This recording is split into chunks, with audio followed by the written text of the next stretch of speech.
Sa mga paborito kong gawin early in the morning ay umusisa sa kitchen ng aming resto na Rio Ramen. Ngayon po ipapakita namin sa inyo kung paano po gawin ang tantanmen.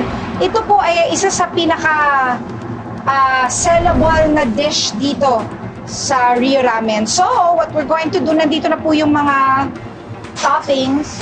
Siyempre ang ating noodles, Japanese noodles. At nandito yung soup. Okay, so... Wow! Sarap kainin yan ng mainit. Ulit-ulit lang.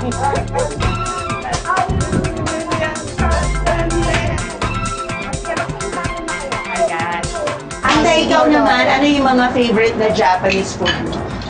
Ako, actually, dito sa Rio Ramen, one of my favorites is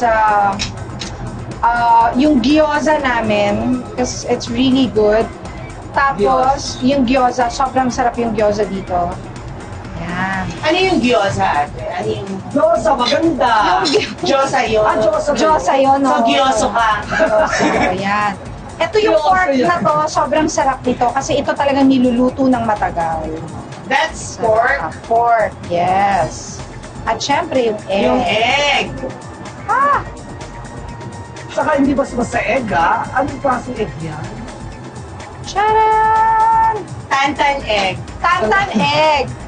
And there you have it! Ganun kadali. Naku, kailangan mapicture yun pa Instagram. Correct. Yes! O ayan, di ba bonggang-bongga na? Alika na, atikman na natin. Yes! Pitsarahan na natin ang bongga to. Let's go! Nagugutom na ako. Excited na ba kayo? Tikiman tayo! Ayan! Sarap! Grabe. Sarap, di ba? Grabe! Nawala ang nonal mo, napunta dito. Ito po ang tantanmen. We have new tantanmen. Actually, 5 po yung bago namin i-introduce na tantanmen. Nandito po ngayon tayo sa Katipunan, sa UP Town Center. Meron kaming isa sa Morato at sa SM Jazz sa Makati. So sana po, bisitahin nyo kami. Lalo na ngayon, nag-uulan. Oo. Diba? Sarap kumain. Sarap kumain. Mas mainit. Yan. Oh. Habang ginagano ko talaga ito.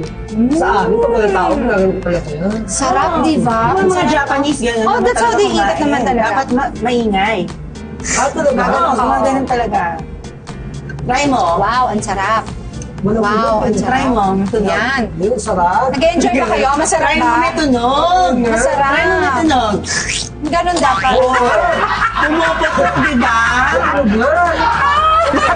Tapos mga kapuso, kapitbahay, i-follow nyo din po kami sa Twitter at Rio Ramen Curry and sa IG po namin, Rio Ramen and Curry. At hindi siya mahal. Hindi. Dapat Kano ba? Affordable. Affordable ka. Pero yun, Ayan, 370. 5,000. Hindi 5,000. Ayan yung mga 300 plus lang. iba't ibang tantanmen. At saka bago mo maubos to, sobrang busog na busog. Kasi ang dami. Pwede Saka pang yung dalawa, noodles actually. matataba.